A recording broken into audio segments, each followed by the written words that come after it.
राष्ट्रीय हिंदी दैनिक तरूर में श्रम ही आधार सिर्फ खबर से सरोकार। नमस्कार, TM24 न्यूज चैनल में स्वागत है आपका। केंद्र सरकार के द्वारा राष्ट्रीय जनगणना के संबंध में अनुसूचित जाति और जनजातियों की अलग से गणना का निर्णय खतरनाक रूप लेता दिखाई दे रहा है।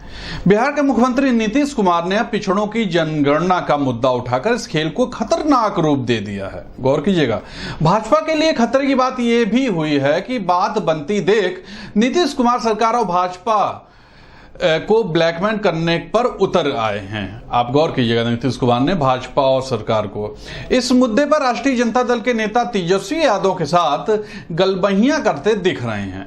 बिहार के मुख्यमंत्री नीतीश कुमार ने यह भी मांग की है कि इस बार जातीय जनगणना जरूर की जाए और इसे प्रकट भी किया जाए, मतलब सामने आए। उन्होंने कहा कि पिछली बार 2010 में भी जाति जनगणना की गई थी, लेकिन सरकार उसे सार्वजनिक नहीं कर पाई थी क्योंकि हमने उसी समय हमारी जाति हिंदुस्तानी आंदोलन छेड़ दिया था। उन्होंने ऐसा कुछ किया था। देश के लगभग सभी प्रमुख जातियों का रवैया इस प्रश्न पर ढीला था। कोई भी पार्टी खुलकर जाति जनगणना का विरोध नहीं कर रही थी, लेकिन कांग्रेस, भाजपा, कम्युनिस्ट पार्टी के कई प्रमुख शीर्ष नेताओं ने हमारे आंदोलन का साथ दिया था, ये उनका कहना है। उसका नतीजा ये हुआ कि सरकार ने जाति जनगणना को बीच में ही रोका, तो लेकिन सोनिया गांधी ने हमारी पहल पर उसे सार्वजनिक होने से रुकवा दिया।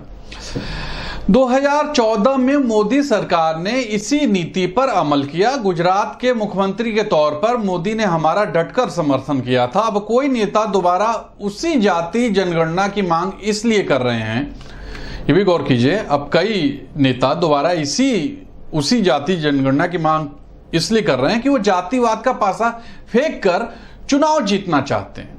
उनका तर्क है कि जाति जनगणना ठीक से हो जाए तो जो पिछड़े, गरीब, शोषित, पीड़ित लोग हैं उन्हें आरक्षण जरा ठीक अनुपात से मिल जाए, ये उनका कहना है। लेकिन वे यह क्यों नहीं सोचते कि 5-7 हजार की नई नौकरियों में आरक्षण मिल जाने से क्या जो 80-90 करोड़ वंचितों का उद्धार हो सकता है, ये भी गौर कीजिए। ये जाति आरक्षण अयोग्यता, ईर्ष्या, देश और अविश्वास को बढ़ाएगा। ही जरूरी है कि देश में 80-90 करोड़ लोगों की जिंदगी जीने की न्यूनतम सुविधाएं उपलब्ध कराई जाएं। उसका आधार जाति नहीं, जरूरत हो। जो भी जरूरत हो उसकी जाति और जरूरतमंद जो भी हो, धर्म, भाषा आदि को पूछा न जाए, उसके लिए सरकार विशेष सुविधाएं जुटाए।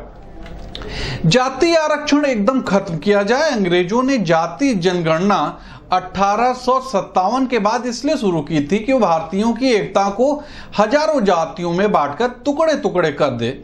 1947 में उसने मजहब का दांव खेलकर भारत के 2 टुकड़ों में बांट दिया। आप ये भी पता है, सभी को पता है। 1931 में कांग्रेस ने जाति जनगणना का इतना बड़ा विरोध किया था कि अंग्रेज सरकार को उसे बंद करना पड़ा था। स्वतंत्र भारत में डॉक्टर लोहिया ने जाति आंदोलन चलाया था, मतलब, और सावरकर और गोलवलकर ने जातिवाद को राष्ट्रवाद का शत्रु बताया था।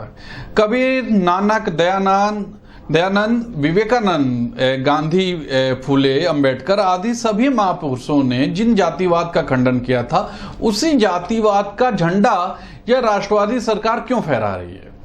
बेहतर तो यह होना चाहिए कि मोदी सरकार न सिर्फ जाति आरक्षण खत्म करे, ये गौर करनी बात है। आपको फिर से मैं इसको दोहराऊंगा, बेहतर तो यह होगा कि मोदी सरकार न सिर्फ जाति आरक्षण खत्म करे, बल्कि सरकारी कर्मचारियों को जातीय उपनामों पर प्रतिबंध लगाए। मतलब जितनी भी सरकारी कर्मचारी हैं, क्योंकि आप प्राइवेट के ऊपर ऐसा नहीं चला सकते, लेकिन जो सरकारी कर्मचारी हैं वो आपके अधीन है, आप कर सकते हैं। विभिन्न संगठनों, गांवों और मोहल्ले के जाति नाम हटाए जाएं और देश के सभी वंचितों और पिछड़ों को किसी भेदभाव के बिना शिक्षा और चिकित्सा में विशेष सुविधाएं दी जाए। मोदी सरकार को अंग्रेजी तर्ज पर जाति जनगणना पर पुनः विचार करना चाहिए। इस समय जब दुनिया ग्लोबल हो रही है, जाति जैसे मुद्दों पर राजनीति करना खतरनाक हो सकता है। मोदी सरकार को तो यह भी विचारना होगा कि उनकी सफलता जाति आधार पर मिली सफलता नहीं है।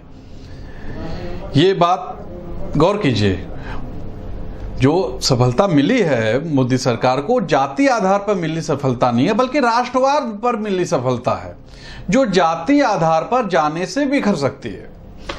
तब तक के लिए नमस्कार, देखते रहिए TM24।